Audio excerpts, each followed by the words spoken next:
Hey, all, welcome back to the Fire and Water Cooking Podcast. My name's Darren. Today, I have another special guest, Mr. Phil Riddick.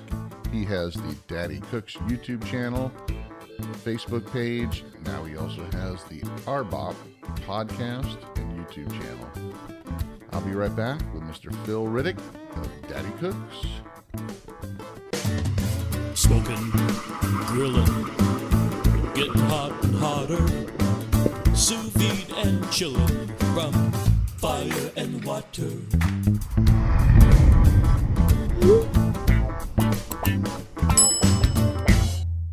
Hey, all, I want to introduce you to a company I just started working with, Fresh Jack's Organic Spices out of Jacksonville, Florida. They're a small, family-run company that's fast-growing. I've tried a bunch of their different seasoning blends and spices, and I can tell you they are all fresh, all organic. None of them contain artificial flavors or sweeteners. None of them have anti-caking agents or preservatives. They all taste like they were just made for you yesterday. Check them out, guys. They're on Amazon in the link below. They have different sample packs, different blends. Like I said, they also have the individual seasonings and spices as well. Fresh Jack's Organic Spices. Check them out, guys. I love them. Welcome back to the Fire and Water Cooking Podcast. I'm your host, Darren. Today we got a special guest, one of my favorite YouTube creators, Mr. Phil Riddick. He is the Daddy Cooks YouTube channel on pretty much YouTube. He's got a Facebook page as well. Phil, welcome to the podcast. Introduce yourself. Let me know who you are and what you do. Thank you, Darren. Thank you, sir. Well, like you said, my name's Phil Riddick. I'm a man with many hats, but as he said, I do have a YouTube channel called Daddy Cooks, where I just cook stuff. We'll get into that a little bit more. Good-natured, sweet-hearted, just all-around great person. Thanks for inviting me. Where do you live? What do you do besides YouTube? I live in Rayford, North Carolina. I chose this place because it's, one, the taxes are low, and it's kind of country. I was raised in the city, raised in south side of Chicago prior to joining the military. And I didn't want to raise my daughters, which I have 4. This is the Daddy Cooks thing. But I didn't want to raise them inner city Chicago because I was raised it was kind of hard, and I had to escape that. So after I joined the military, I settled down here in North Carolina. The weather's better and there's a lot less crime. Now, what I do for a living is, now I'm going to be cryptic. After 23 years of military service, I retired, United States Army Airborne Ranger Infantry guy. I still work in the Middle East, and on my channel, I call it Parts Unknown, as you know. So we still protect people in a certain area as a government contractor. That's what I do, my real-time government job. And then when I come home, I just do this and that just to, see if I can make any extra little bits of money.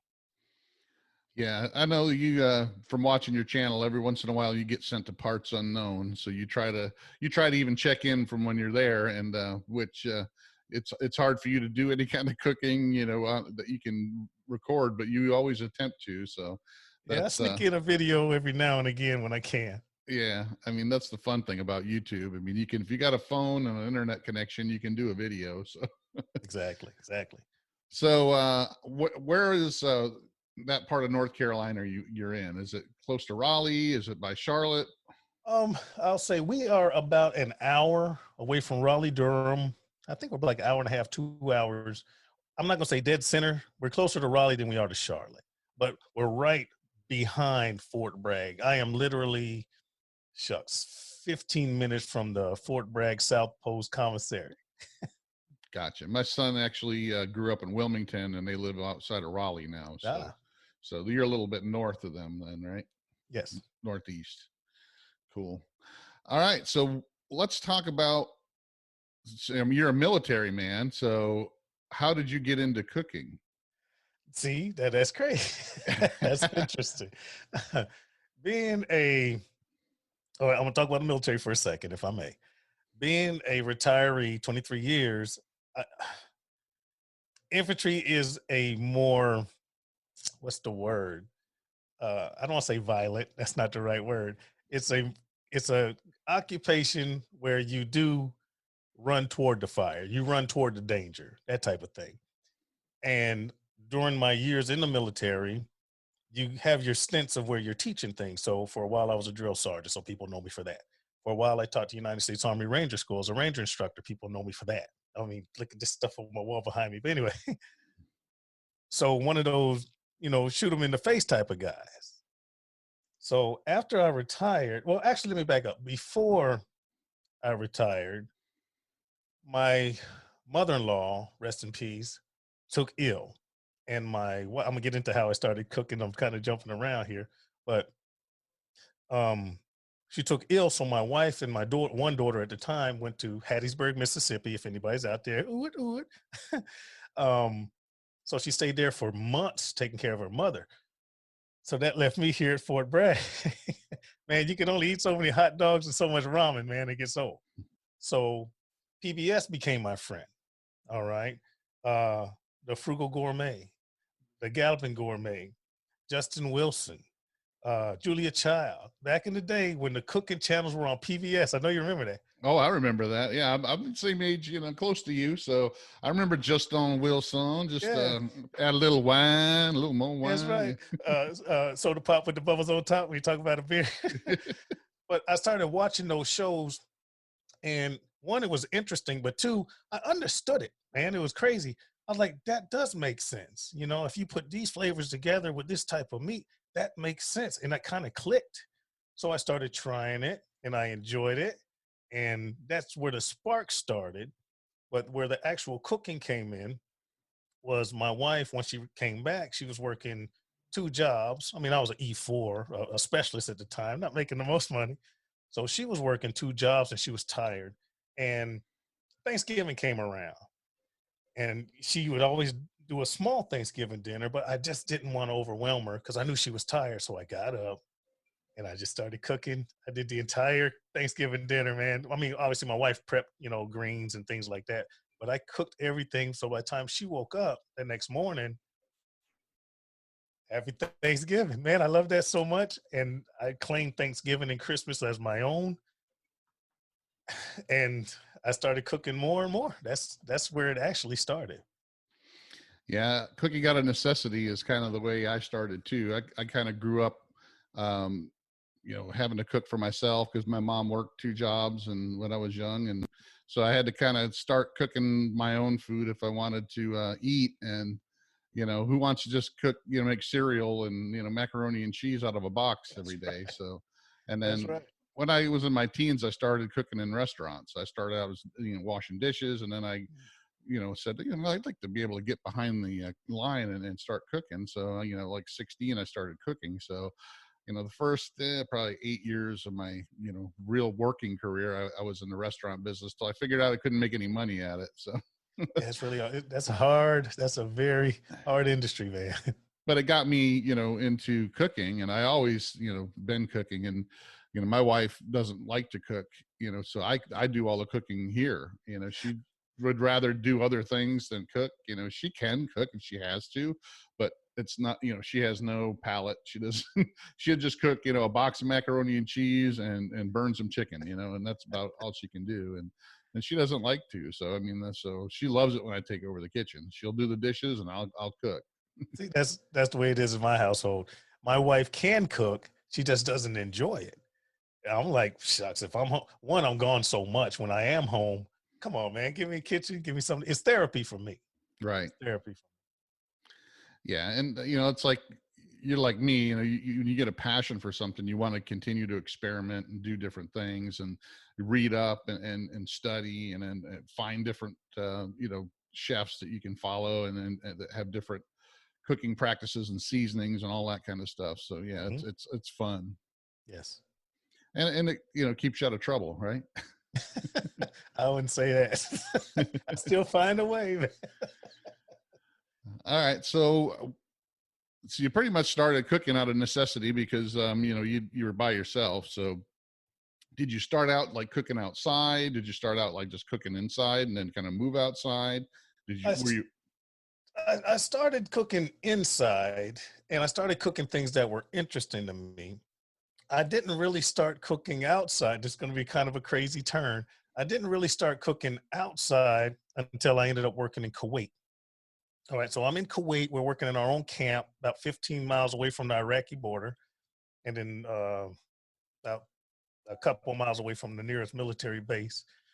But we had barbecue grills, and we had our own kitchen. You know, they had a community kitchen, about 3 or 4 stoves, 3 or 4, ovens, things like that, rotisseries and stuff. But no one really used it. So I got there, living my life, working, blah, blah, blah. And then I found out there was a group of guys that were cooking together. And someone comes by and says, "Hey, man, if you think you can cook, you might want to come over here." I was like, "If I think I could cook, who do these people think they are?" So I go over there, see what they're doing. Amateurs. A couple of them were pretty good. I'm not going to lie. Most of them were amateurs. And I was sitting in my hoot, and my boss, he says, "Hey, man, I'm going to Kuwait City to pick up something. Do you want me to bring you something back?" I said, "Yeah, bring me something back interesting. Bring me back something I'd never seen before." And he brought me back an ostrich egg. This huge freaking ostrich egg. So after I figured out how to crack it open, because it's a very thick thing, I got a hammer and a screwdriver. So after I figured out how to get it open, I made a quiche, an ostrich egg. Actually, I made two because there was so much egg and yolk. I made 2 ostrich egg quiches. I think it was shrimp, spinach, ostrich egg, and then a bunch of other ingredients. And they were amazing. They were fantastic. So I let one guy try it, and word got around. I got people knocking on my door. "Hey, man, I heard you can cook pretty good. Can we try that quiche?" You know. And then for a while, my boss, the same guy, we try to one up each other. If you go to my YouTube channel, you'll see way, way, way back, man, 6, 7, 8 years, we just do taste tests. Before I started cooking, we try to one up each other. You know, go to Kuwait City, bring me back something I never had before. We're eating, kumquats and dragon fruits and stuff like that. It was just a taste test thing. Another instance, he brings back, we call it the Kraken. He brings back this cuttlefish. Man, it was huge. "Hey, man, can you cook this?" I was like, "Oh shucks, I don't know." So what it was pretty much you guys started Chopped back in Kuwait Exactly. back 8 years ago. So Yeah. before Chopped was even around, you guys had started doing that by just going to the local market and Trying to one up each other. It was amazing. But that started the cooking thing overseas. And then I ended up moving from that job. That's when I was working IT.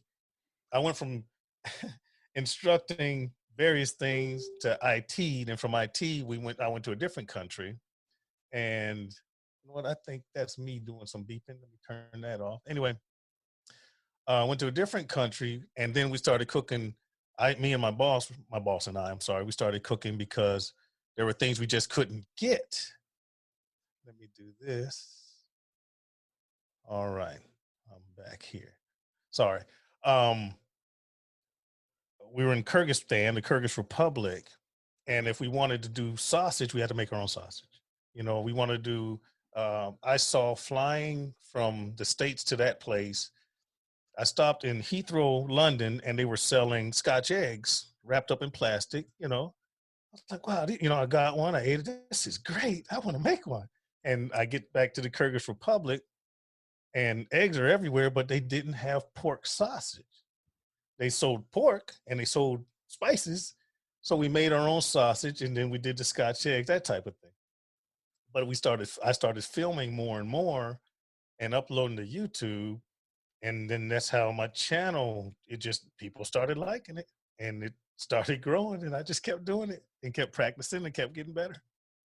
so what other type of cooking do you like to do when you're home or even when you're out? I mean, what's your favorite type of cooking? I mean, is it indoor cooking and outdoor cooking, or is it just like to cook no matter what?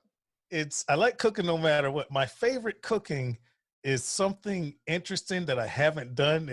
That's kind of complicated, and names have a lot to do with it. If you look at my channel, I have baba ganoush. Oh, I want to make that. Tiramisu. Oh, I want to make that. So if it has a sexy name and has a unique cooking technique, I didn't start trying sous vide until I started my channel. There's a difference between grilling, barbecuing, and smoking. I didn't learn that until I started my channel. So it just kind of built. I watch videos, yours and other people's videos, and then I'll see a technique, and then I want to master it. I will not film myself chopping unless I'm chopping properly, because that's a technique. And I just feel it's a disservice to my subscribers. If I'm not gonna do it properly, I shouldn't be trying to do it. Does that make sense? You're a perfectionist, and you can tell that because I've been watching you the last month and a half or so, getting ready Okay. to do your podcast, and I saw all the equipment you started buying and all the testing you're doing before you go live. I mean, you're testing, and your YouTube people are kind of following you and helping you out. But to me, that shows me that you're a perfectionist. You don't want to start off on a learning curve. Now, going back to that though, when you first started your YouTube channel, and you go back now and you look at some of your videos from when you first started to what you put out now. My videos sucked, man. They were terrible. Let me tell you how I started. I started the YouTube because I was curious. And I just got home from the Middle East one day and I was like, how do you make a YouTube video? That's a good question. So I made an account, trying to do some research. It wasn't that hard. My very first YouTube video is my daughters playing on a Wii. They were just playing on a Wii, and it's called Unbelievable. That was my first YouTube video, just messing around. And then my wife had surgery, and I was kind of documenting that and picking on her. I'm terrible. I got a great sense of humor, but everyone doesn't appreciate it. But that's how the YouTube thing started. And then it just took a turn and went into cooking, and it just stayed cooking. Yeah. Like I said, I even, when I had Malcolm Reed and his wife on, I talked to him about that, when he first started. It was like 10 or 12 years ago. And some of his earlier videos is just him walking around barbecue competitions with one of these handheld VCRs. Wow, I didn't know that. And, so it's totally different from what he shoots today. Today it's just like he's in a regular, a professional, studio. A lot of times it's, well done. It's me too. I go back and I cringe when I look at some of mine, a couple of years ago when I first started. But I think we all kind of learn and we grow and we learn how to edit. I've talked to, several other guys that started out on YouTube, and, the first thing you're doing is you're editing on like iMovie or something, just very basic. And you're just trying to figure out what you're doing. And then I'm worse than that. When I first started, I didn't even edit. Yeah. Oh, there's I some just guys shot that don't. clips, man.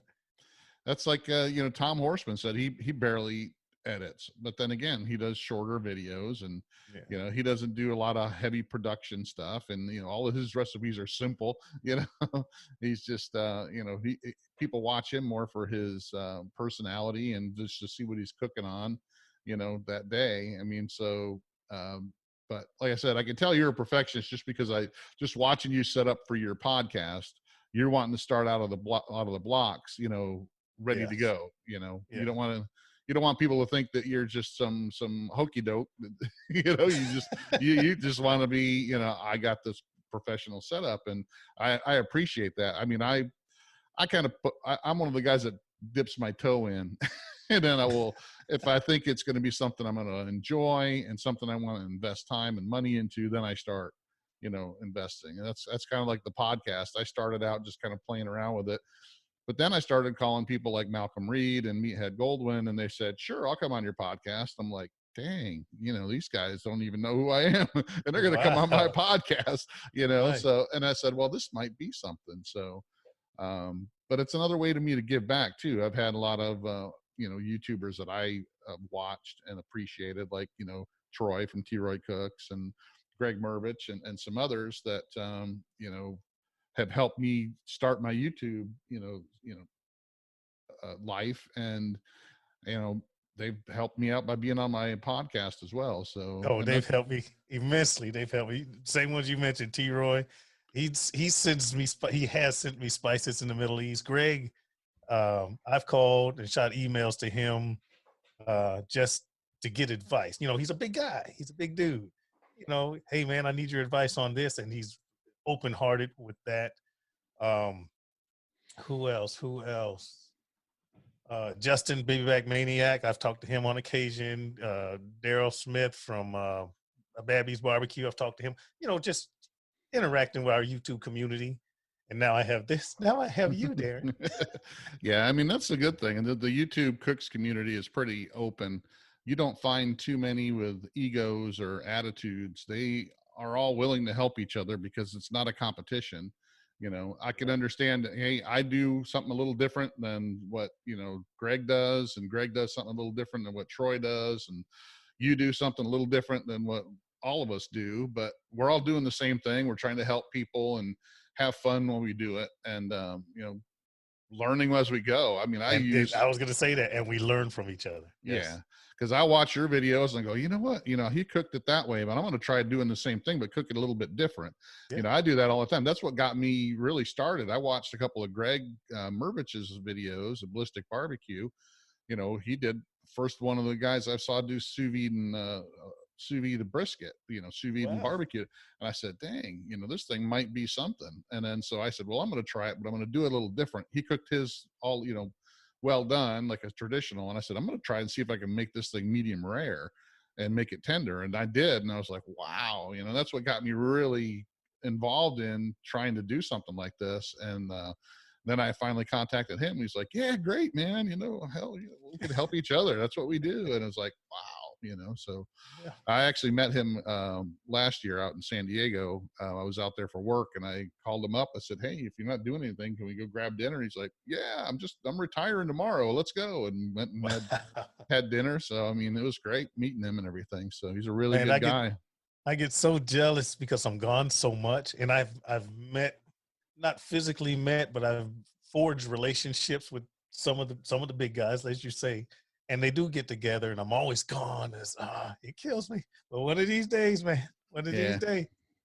Yeah, and it's fun. And I mean, even if we get together virtually sometimes like this, I mean, I like talking to other people that, you know, share the same passion as me, you know, that, you know, we're not making a ton of money. Our YouTube channels, you know, aren't, you know, we're not millions of subscribers. We're not making, you know, pulling down a lot of money on it. We're just doing it to have fun and This is true.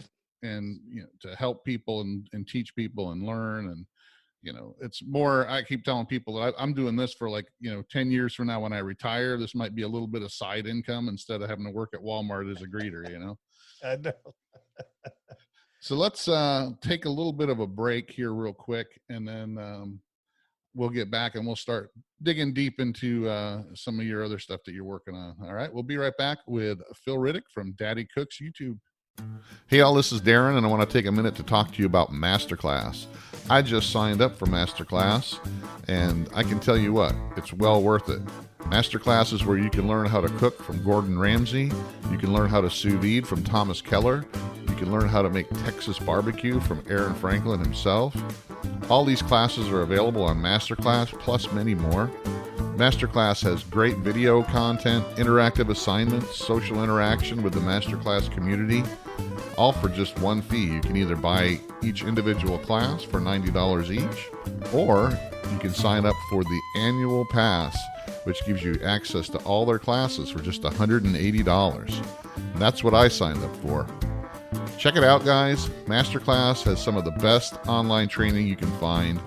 Check it out, guys, in the link below. Masterclass, amazing. Now on to the show. All right, Phil. So we talked a little bit about, you know, how you started on YouTube and all that. What are your goals with YouTube? I know you can only do it, you know, certain times because you're away a lot for your job. What are your future plans for the channel? Are you continuing to try to grow the channel now that you're you're switching off and trying to do a podcast as well? Is this something that you're trying to build an overall brand, or what are you trying to do here? What I'm trying to do, in a nutshell, is to come home forever. I'm tired of traveling. That's my motivation. I am with this current situation worldwide right now. I won't call it. You guys know what I'm talking about. So that's makes things kind of unstable. You know, when it comes to travel, how are things going to work? You know, how long is this going to last? That type of thing. So in the meantime, I'm going to boost Daddy Cooks. I'm going to try to put out a video a week. I think that's one of the only things that's been holding my channel back, because I've been doing this for years, but I put out videos in spurts because obviously I go to parts unknown, the Middle East, and, you know, I got to work and then I come back, blah, blah, blah. But if I commit to a video a week. I'm not gonna say every Monday or every Wednesday. If a video a week to suffice, I think that will put some stability into my channel. People can count on that. All right, no matter what happens, I'm gonna get a video a week, and that should bolster my subscriptions.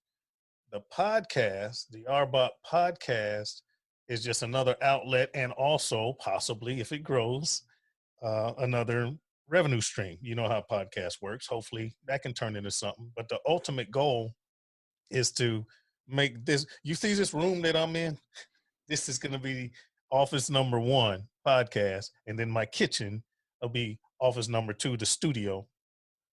I want my house to be work. That's it. Yeah. Hey, honey, I'm going to work. Come upstairs, spend an hour, shoot a podcast. The next day, hey, honey, I'm going to work. Go downstairs, shoot a video, run right back up here, edit, YouTube channel. Make that generate money, and I can start flying my butt to the Middle East. That's my goal.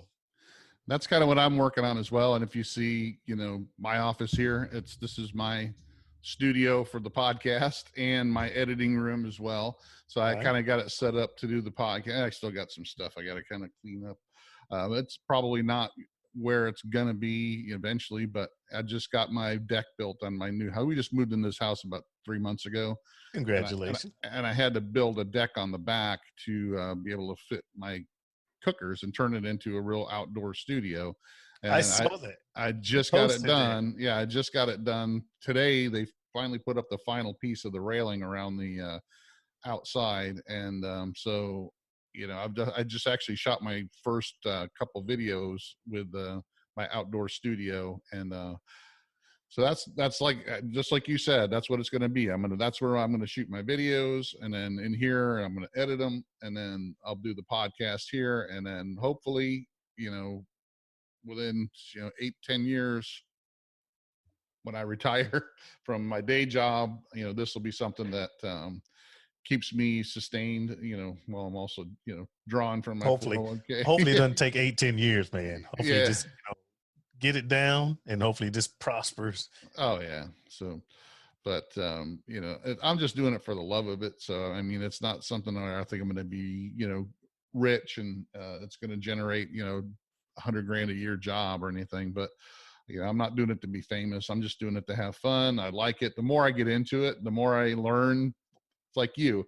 When I started learning how to edit, I first started, I'm like, I'm never going to be able to figure out this, this software. And then, I said, all right, I'm going to have to force myself. And I just started doing it. And and it started clicking. And I said, oh, okay, that's how so, and then the same thing with the podcast. I started this about 8 months ago, and it's like, how do I even start this? And, so I said, all right, well, little by little, and it's like, okay.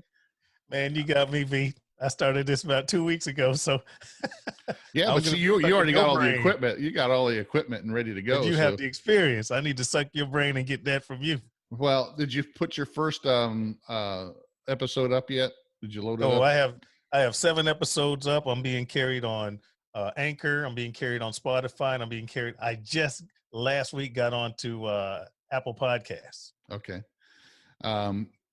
Now I thought you were going to go through Buzzsprout, because Buzzsprout, man, I was going to go through Buzzsprout, but someone else introduced me to Anchor, and I went in that route, and I just stuck with Anchor. It just seems a little bit easier to me, and yeah, I just went with Anchor, and then I branched out from there. Yeah, I started with Anchor, but that was before Spotify bought them out, and they were mostly mobile type. They were built for a phone, for an app. They weren't like to use them on their website was not as they had a lot more things you could do on the phone or a mobile app than you could on the regular computer, because that's how they kind of started out, as like a cheap alternative just to be able to, for people who wanted to do it with their phones and mobile devices. But I guess when Spotify bought them, they kind of expanded out some more. But on their website, they do have some widgets and some clinkets and stuff in there to help someone that doesn't have. Okay, back to the perfectionist part. That doesn't have the production. Everything, all my sound effects, all of my enhancements for my microphones and all that stuff is done right here. So I don't need to use their enhancements. So I just record, and this device, the Rodecaster Pro, it does everything internal, records itself on a SD card. I just have to convert it to an MP3 and I upload through Anchor. That's the only thing I use them for, is a platform. I don't Right. use any of their software or anything. And it doesn't cost anything. Right. Spotify does have a fee. I mean, not Spotify, BuzzFeed does have a fee. Yeah, they do, and I don't mind paying it because I use some of their other stuff that they offer. So, but then again, it's all personal preference, just like cooking and eating, right? Exactly. There's going to be people use all different kinds of products. So, but yeah, when I started, like I said, I started out kind of slow. What am I going to do? So what do you let's get into your YouTube videos right now. How do you, and how, when you started, do you plan them out? Do you script them? Do you have, how long in advance do you plan a video? I mean, do you like take 2 weeks in advance, go, I'm going to do a pot roast video in 2 weeks and I'm going to line everything up? How do you do I'm it? off the cuff, man. I will ask my wife, or I'll ask my kids, or I'll come up with something. Hey, I want to cook this. So the next process is, if I've never cooked, if it's something I do all the time, it's easy. I'm just going to cook the thing, get the ingredients. So I have my format: introduction, supporting cast, prep, cook, taste test. So when it comes to my YouTube, if you look at my not my earlier ones, but if you look at my more modern YouTube videos, it always starts that way: introduction, supporting cast, prep, cook, taste test. As long as I stick with that, I already have my editing done, because I cook in those segments. So that makes my editing piece easy. As far as planning a video, I figure out what I want to cook. If it's something I've never done before, I will do some research. I'll either read up on a couple of recipes, or I'll watch many, many videos on how other people do it. And then I just pick and choose. If someone's using mustard and someone else is using Dijon, well, I don't want to use mustard. I'll take the Dijon piece. Same recipe, someone's using mayo, someone using Miracle Whip. Well, I don't want Miracle Whip. I'll take the mayo. So I'll watch a bunch of videos on how people do it. That gives me ideas of what ingredients I want to use. So I'll make that mine. And then cooking technique: bake, broil, saute, because you can do back to Scotch eggs. You can deep fry Scotch eggs, or you can bake them.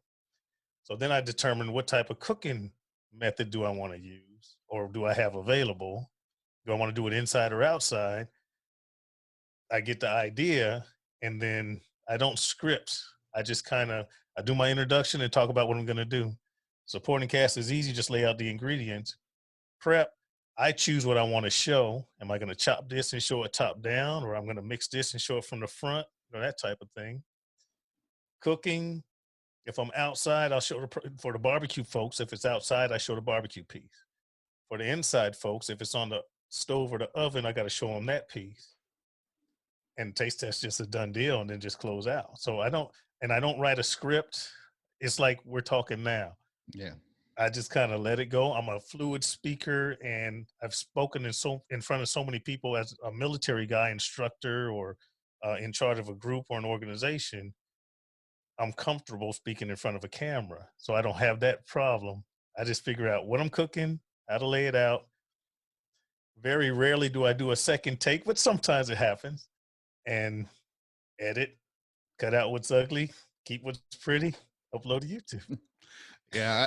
When I first started out, it took me a couple, probably the first, 5 or 6 videos before I got really comfortable talking to a camera, pretending there's somebody there watching you. But I'm like you. I tried to script some, and it just didn't feel natural to me. Exactly. And so what I did, instead of scripting it, I just thought to myself, I'm going to pretend there's actually, that camera is a person, and that I'm actually showing that person who's there how to do this. And that's how I'm going to talk to them, just as if that's a person. And in my mind, that's a person, not just a camera or a phone sitting there. So, and just like I would show, my kid or my wife or a friend of mine how to cook this, that's how I'm going to do it. So yeah, I can't script things either, because I try not to have to reshoot things every once in a while. The only reason I'll reshoot something is if my microphone stopped working for some reason, Exactly. or Yep. I look at the piece and my head's cut off because I forgot to adjust the camera. I mean, that's about the only time. Or if my microphone stopped working, and I'll just go in and I'll do an overdub or something instead. But yeah, I do, like you said, you keep the pretty stuff and you get rid of the ugly stuff on the edit. And you YouTube just keep video, rolling. baby. I don't stop. If I start flubbing for something, I'll just keep going. I'll stop and I'll re-say it, and then I'll just take it out in editing. And Exactly. that was probably my first few videos. I had to learning that, because I would like start talking and then start flubbing and go, oh crap, and I'd have to go. Then you stop and then you start over. Exactly. And it I'm like, wastes so much time. and I said, you know what? I don't have to do that, because I can come out and cut that out. So There you go. even with the podcasts, I figured I tried to script them. I do the guideline, do an outline so people know what we're going to talk about. So I don't like hit them, or if they don't want to talk about something, they can tell me, well, I don't want to talk about that, just so we know what the flow is. But I don't want to go into detail, because things could pop up in the middle of the conversation and we could go down a different way, and it makes the podcast better. Exactly. And I usually don't have to edit the podcast too much. No. And it's like I said, most of the podcasts are really easy, because I try to have a conversation just like we're sitting right next to each other, talking like friends, and most everybody. We are friends, man. I know, but I appreciate the invitation. So, I mean, I've had people like, even Meathead and Malcolm Reed say, man, you do a really good podcast. So how long you been doing it? I'm like, 3 months, So they're like, well, you really know the questions to ask and the conversations to have. So I really enjoy it. And so that kind of leads us into your podcast. What made you decide to start doing a podcast? Oh, what made me want to do a podcast? I like to talk, man. I have the gift of gab. I've been told that over and over and over. And I was just doing a live. I do lives every now and again on, my YouTube channel. And people were like, man, you got a great personality. You say witty things. Things are funny, blah, blah, blah. It would really be great. And this is key. It would really be great if you were doing a live, we could call in and talk to you. I was like, aha, like Eddie Murphy, aha. So that's when I got this device. I found out about it, which gives me that capability. And that's all I wanted to do. So I ordered it while I was in the Middle East. It came here, and thinking about the whole call-in thing, it was just, hey, man, why don't you just start a podcast? It was just like that. Why don't you start a podcast? So I started doing a little bit of research about equipment and blah, blah, blah. Like you said, I'm a perfectionist. And I just started ordering a little bit of gear, and I started looking at videos, podcasts about how to do podcasts. And I just put it in my head that that's something I'm going to do. And here it is, man. I'm 6 episodes in. I'm being hosted in 3 different places, and hopefully I can draw from your experience and I can make mine grow. Well, once you start getting listed on the different podcast providers, I mean, it'll start growing on its own. People you're going to have all kinds of different people out there, just like on YouTube. You got all these gurus that tell you, make sure your thumbnail, you're pointing at a picture or something, or, make sure you use the right keywords and all that. I mean, the same type of thing goes with the podcast. It's a little bit harder to monetize a podcast unless you're really big, because there is a lot of podcasts out there, and there's some that, barely get any kind of listens. But I'm kind of, I've been kind of lucky. I think most of mine are like averaging 300 plus downloads, within a week. So, and I share them out on Facebook and stuff, but I don't get a whole lot. I can track where my listeners are coming from, and I don't get a whole lot from that. I get more just from people searching on Apple Podcasts and all that. Man, if I could get 300 downloads, look, I've been doing this for 2 weeks. I got 70. I was like, woo woo. Yeah, but you'll get more. And like I said, it's, podcasts are a different animal than YouTube. That's one of the things I discovered early on. I first started with this, whole fire and water cooking thing as a Facebook group. And when I started doing YouTube, I was really surprised. I said, I have like 3,000 members of my Facebook group, but I only had like 100 subscribers to my YouTube channel, and I couldn't get those 3,000 people from Facebook into YouTube. I'm like, I know. I'd go, come on, guys, come over to the YouTube. And they're like, nah, we're over here on Facebook. And Dude, it's like 44,000 subscribers on freaking YouTube. I got 13 on my podcast. so I mean, so that's just every different platform is different. I mean, even with Instagram, Instagram, I've been trying to do more of that, but like I said, I mean, I've got maybe 600 followers on Instagram. I've got over 8,000, members of my Facebook group now, like almost 9,000 members.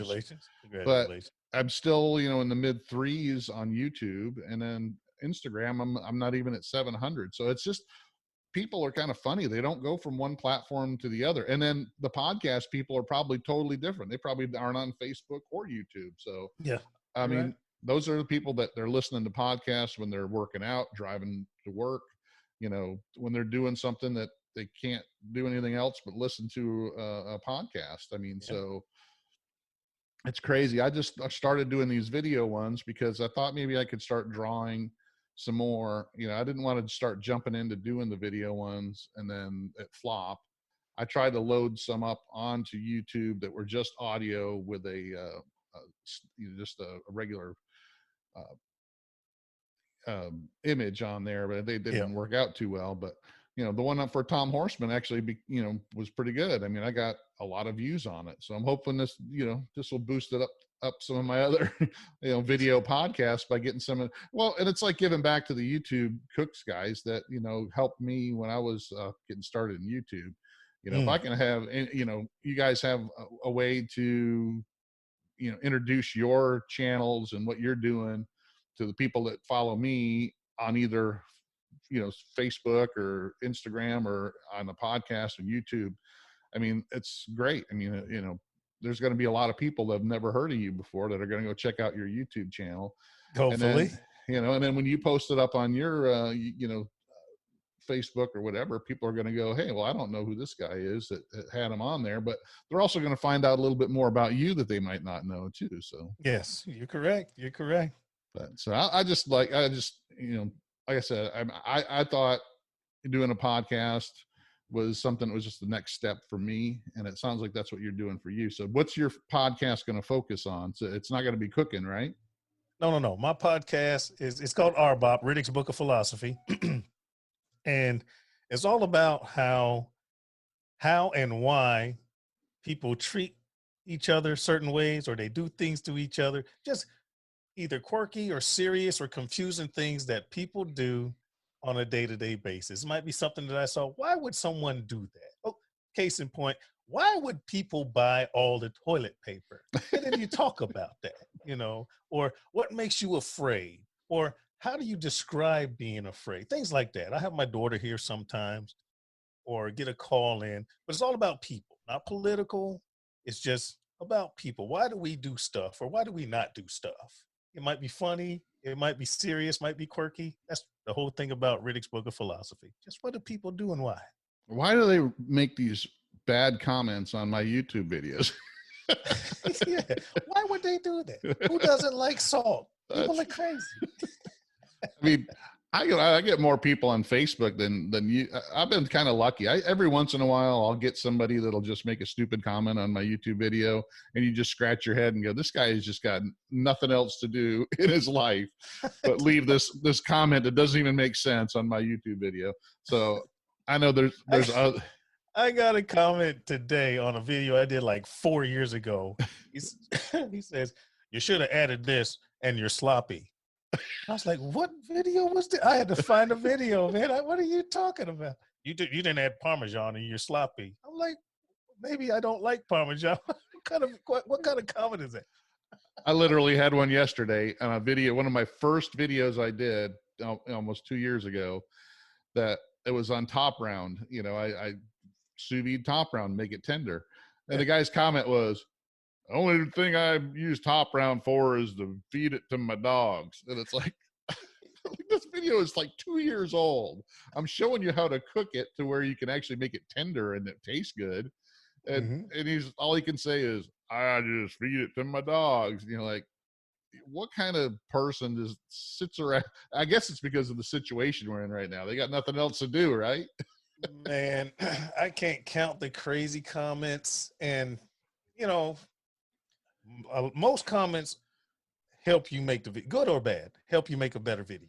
Constructive criticism, I got no problem with that whatsoever. It's just the crazy, you cook pork, gonna be hellfire from heaven. Hold on, man. It was a pork chop. You know, I don't have religious issues against pork chop, and nor do I have health issues against pork chop. I understand people don't eat pork for various reasons, but don't send me to hell over a YouTube video, man. Come on. You're right, and it's crazy that some of the stuff that people come up with, though. But it's like that on the Facebook groups too. I mean, every once in a while, you know, I kind of tightened up my Facebook group about 6 months ago, because you get somebody comes in, all of a sudden they just start, you know, railing on people for the way they cook their food. It's like, dude, you don't have to eat his food, you know that, right? And everybody has their own personal taste, you know that, right? You know, so you know, what do you care if the guy cooks his steak medium? Okay, you can eat it however he likes it, you know. No, not on the internet, man. It's just nuts what You people get the will. food police coming. They come with you. That's awesome. It's amazing. But all right, so your podcast, so you just got it started. Have you had reached out to some guests yet? I mean, sorry, I haven't listened to any of the episodes yet, so I'm gonna have to. Right now, it's been just me, my daughter and I doing a simultaneous on. I got an RBOP YouTube channel, so we'll go live, but I'm also recording on this device, and then I'll record the audio later to my podcast host. I've had a couple of call-ins, but I haven't sat back and called and set up interviews such as your professional self. I have not gotten to that point yet. Come on, man. I'm 6 episodes in. I'll get there. Yeah, and I don't know. When I first started it, my first couple was just me talking, and it didn't feel comfortable. It was more, I run out of stuff to say. I didn't have anybody to bounce stuff off of, and I'm just not comfortable that way. Just like you have your daughter there, so you guys can talk back and forth. Right. But my wife won't get on there with me. My kids, I can't even get them in one of my YouTube videos. So, and I don't know, to me, it was a lot different than doing a video and pretending that I'm instructing somebody than trying to have a conversation with a video or a microphone where there's nobody there to interact with. So I understand. When I first started, when I had my first guest, I was like, you know what?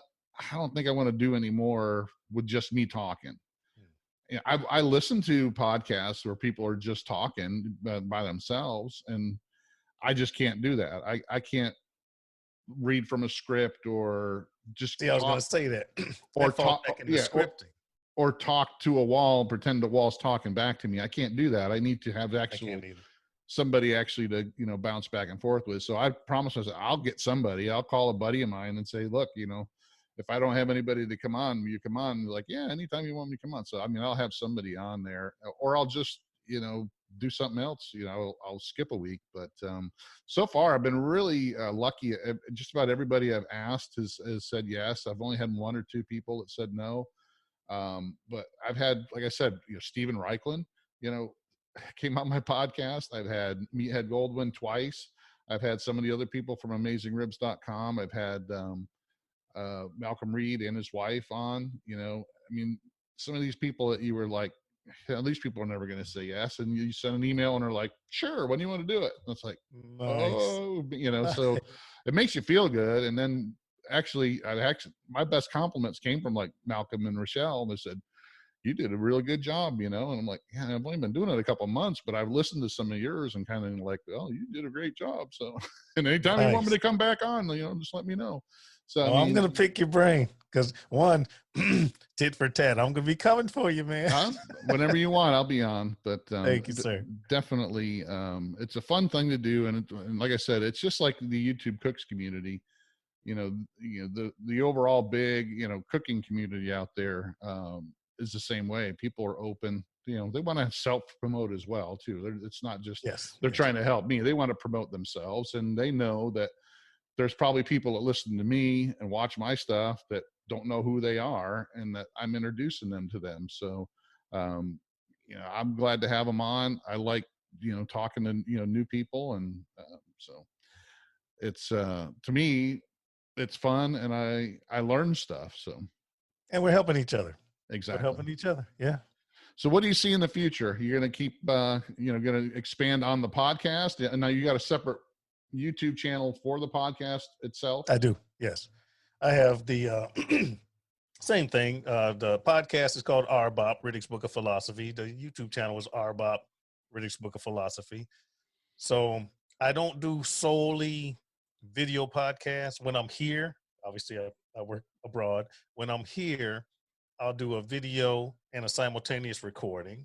If I'm not here, I'm going to take a smaller, dumbed down version of my podcast equipment, H4n, couple of microphones, some cables, blah, blah, blah, stuff that'll fit in the carry-on. I'll take that with me to Parts Unknown and continue on just a solely audio podcast. But I'm going to keep it going, man. Our goal is the same. Right. To make this the job instead of the job the job. But yeah, so I mean, that's with me. I'm loading my video podcast on my YouTube channel, but under a different playlist. But eventually, if it becomes popular, I might spin it off. But you and I both know when you start a YouTube channel from scratch, it takes you a while to get that built up, unless you have some momentum coming. I know that CJ, I kind of talked to him a little bit, had him and Kent on, and he just started a new barbecue only exactly YouTube channel, because he's concentrating on the Ninja Foodie on his original channel, which he can draw from those people. And that's the good thing. If you already have something that's established, and like I said, with you'll draw some of those people from YouTube to your new YouTube channel, and also to your podcast, just not as many as you would like. It's like me. I got 8,000 people over on my Facebook group. I can't get them. If I could get half of them over to YouTube and Instagram, it would be really good. But you can't force them. I had contests to try to get people to do it, and it's still, they're only going to be where they want to be. So right now, my fear is now that the Daddy Cooks platform, YouTube, that's popular, it's growing. I didn't want to keep throwing in talking head podcast type material, because then you will lose subscribers, because they come to that channel to see a guy cooking. They don't come to that channel to see a guy sitting here doing this. So I said it'd be best for me. I mean, every now and then to do a live, hey guys, checking in, let's talk back and forth. That's cool. But if you put too much content, if you have an established cooking channel like I do, and I put too much other content, I could lose subscribers. That's why I just said I'm just going to make a whole different channel and try to build that. And if I can get some carryover, like you said, then that's great. I was just afraid of trying to, if you got a channel where you do gaming and cooking, and you do 5, 6, 7, 8, 9, 10 gaming videos, and you start growing, you got a gaming audience, and you throw in a quiche and a loaf of bread, you're going to lose those guys. They didn't get there for quiche. Hey, if you sustain yourself with quiche, you can play better games. Okay, I understand the concept, but they might not go in that direction. You understand? Yeah. No, yeah. If your podcast was about cooking, it would probably do a lot better. You wouldn't have to spin it off. True. Like, Malcolm Reed, he loads his podcast on his regular YouTube channel because it's about him, and everybody goes there to watch him, and they talk about cooking and barbecue. It's the same topic. So to them, it's just added, they're not getting, like you said, they go to a gaming channel and all of a sudden the guy's, making a quiche, and it's like, well, what the hell is this? So, but I totally understand it. And like I said, it's something that's going to, you're expanding, you're trying something new. And I think you're going to be successful at both of them. So is there anything else you want to talk about that you got coming up that you, I'm going to put a link to Daddy Cook's YouTube channel and to the podcast in the description below, but make sure everybody that's listening, check out Daddy Cooks. Do you have a Facebook page as well? I do have a Daddy Cooks Facebook. Yes, okay, I do. I'll put that down in the description below so people can click on that to find you. But if you just do a Google search for Daddy Cooks, it'll pop up, I'm sure. It'll pop up.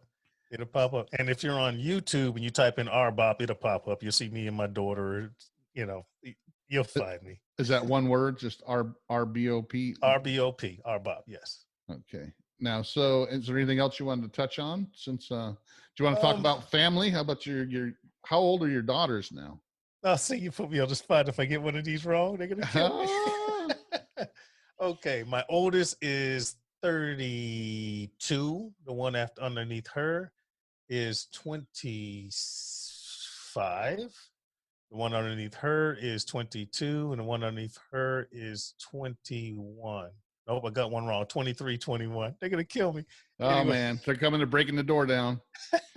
the good thing is they're all adults. I don't have any babies. The bad thing is they're all adults and I don't have any babies. Now, are they all? Is some of them living with home still, or? I have 3 in college, so they're still here.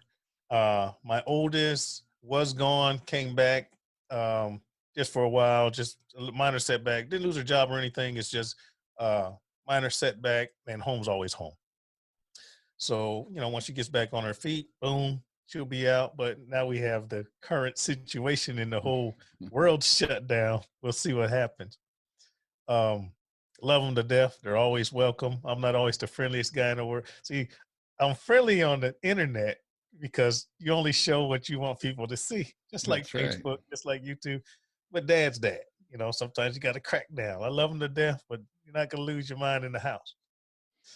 The only other thing I want to say is everyone be safe, be careful, wash your hands, don't touch your face.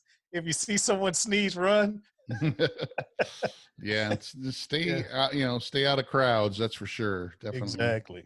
I mean, now is North Carolina locked down yet? I mean, they haven't locked down Florida yet, so they're getting close They've to locked down. They're starting to lock down a couple of counties where there's been a bigger uptick on cases, but it's not. They haven't locked down the whole state. They do want people to, what they call it, social distance. Stay home if you don't need to stay. If you don't need to go out, which makes sense.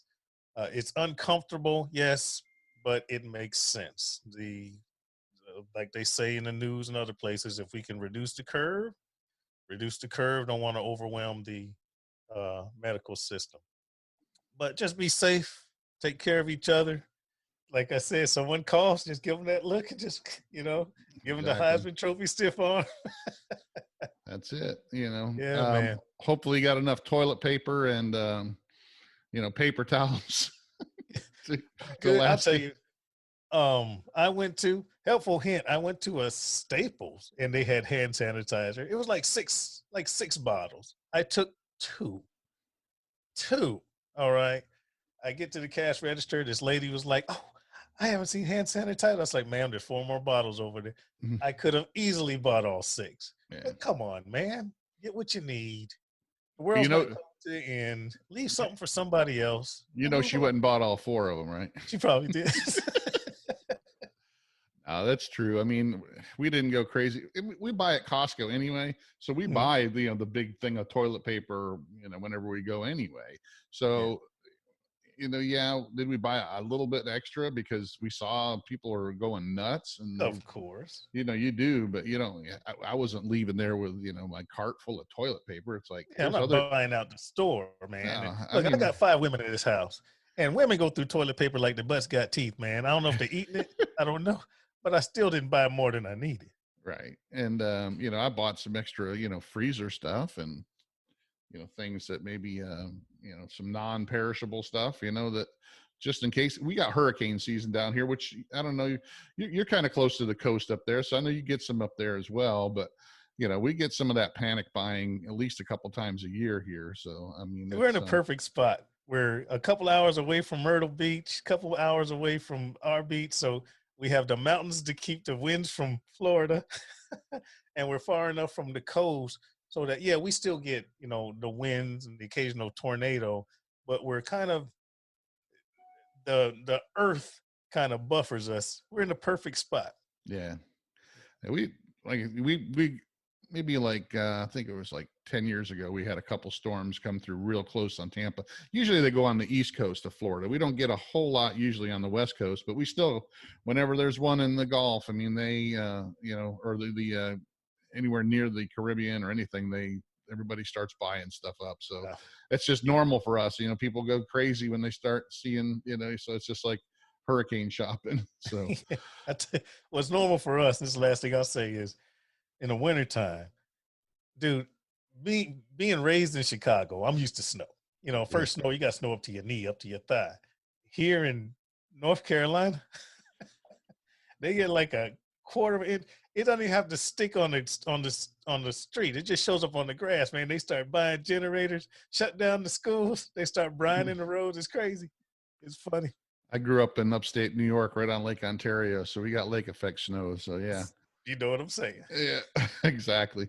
Well, Phil, it's been great talking to you. I really appreciate you being on. Make sure you guys check out Daddy Cooks on YouTube and also RBOP podcast. Search for that wherever you get podcasts, but it also has the YouTube channel so you can watch the video instead of just listen to it on the podcast. So thanks for being on. And also check out his Facebook page, Daddy Cooks. Just search Daddy Cooks on Facebook and it'll pop right up.